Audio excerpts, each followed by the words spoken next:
Mas e de onde que veio essa ideia ou essa vontade de trazer o mundo digital para a igreja, né? Até esse título, né, de igreja digital, trazer isso aí para a sua congregação? Não, Isso. para a sua Pode ser congregação. congregação, pode ser Eu tô congregação. tentando, tô tentando. Daqui pro final do podcast eu vou aprendendo tudo. Alguns conceitos são legais a gente considerar, porque Ah, assim, às vezes a gente é tentado de falar para sua igreja, mas a palavra igreja, eclésia, é a assembleia, por isso que a gente usa. Mas entendi. o que é a igreja? É a reunião dos salvos. Então, igreja não é o prédio, igreja são as pessoas que estão lá. Né? Como a gente também entende que templo não é o local ali santificado, né? Os anjos cantam quando você abre a porta. Não. O templo é também a reunião. Então, eclésia e templo se confundem. Então, a gente, talvez um termo melhor seria o local de culto. Né, hoje mais atual. O templo ainda está muito ligado à estrutura católica, né, o templo, né, tem mais peso aí nesse significado. Como é que isso começou? As igrejas já vêm trabalhando na televisão, no rádio, desde a década de 60, 70. Né? E nesses últimos 2 anos a gente foi lançado para uma realidade que a gente foi obrigado a fechar a igreja, o templo, e começamos a desenvolver as redes sociais. A gente estava conversando agora há pouco, né? Antes desses 2 anos, 40%, 30%, 40% só das igrejas que tinham algum tipo de transmissão nas redes sociais, YouTube, Facebook, né? Instagram. Mas depois, agora a gente chega a 70%, 80% disso, de gente operando nessa área. Por que a gente faz isso? Porque foi a forma que a gente encontrou de manter a comunhão.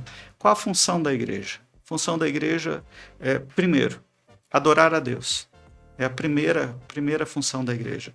A segunda função é desenvolver a comunhão com Deus e com os irmãos, né? Anunciar a palavra, a ação social, ajudar o próximo, né, o serviço e o ensino. Algumas coisas nesses últimos anos não deu para a gente desenvolver com totalidade, mas quando a gente descobriu ferramentas, não sei se pode falar o programa, como Zoom, como esses programas de comunicação que a gente antes sabia que tinha, mas não operava, a gente viu e descobriu que isso podia ser uma excelente ferramenta para que a gente conseguisse manter o contato. Vou dar o exemplo nosso. Durante esses últimos 2 anos, no momento de crise aí, a igreja se reuniu via Zoom, dia sim, dia não. Você falou eu gasto em média de 8 a 10 horas para preparar cada pregação. Eita. E eu pregava dia sim, dia não. Durante esse período quase todo.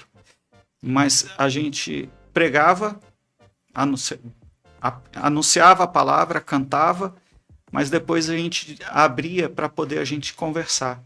Porque cada um na sua casa não podia ter contato, mas a ferramenta tipo Zoom nos possibilitou ter essa troca. E isso aproximou outras pessoas, porque a gente fazia isso e colocava no Facebook. Né? E começamos a fazer a transmissão isso aqui é luxo para a gente. Né? Era o celularzinho e acabou. Então, a gente começou a fazer isso e as pessoas começaram a entrar em contato com a gente. Assistia aquilo no Facebook e falava, eu quero também, como é que eu faço para participar? Começou um movimento que eu achei muito legal. As pessoas assistiam a pregação no Facebook, depois pediam para participar no Zoom, e aí participavam das orações, a gente trocava os pedidos de oração. O Zoom depois dividiu em salas, a gente podia orar em duplas ou em trios. Que legal. E a gente organizava isso e a pessoa começava a participar aí.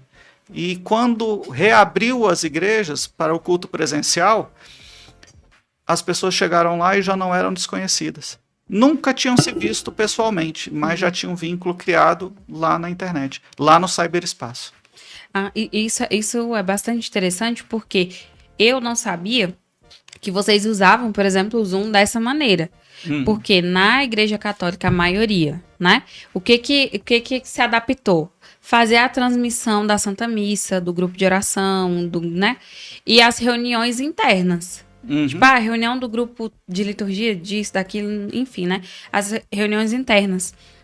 Então, essa estrutura que vocês criaram de, mesmo terminando ali, né, de a pregação e tudo mais, vocês abrirem para conversarem juntos, isso é uma coisa que tem que ser disseminada, inclusive, para as outras religiões. Eu percebi uma coisa, Débora, que algumas igrejas usaram só YouTube. Coloca lá e você assiste. Mas aquelas que lançaram mão de ferramentas que promovessem a interação, como o Zoom, elas conseguiram consolidar ali o grupo, conseguiram fazer o grupo andar mais perto. Eu acho que deu mais unidade. Né? Isso nos ajudou muito, né?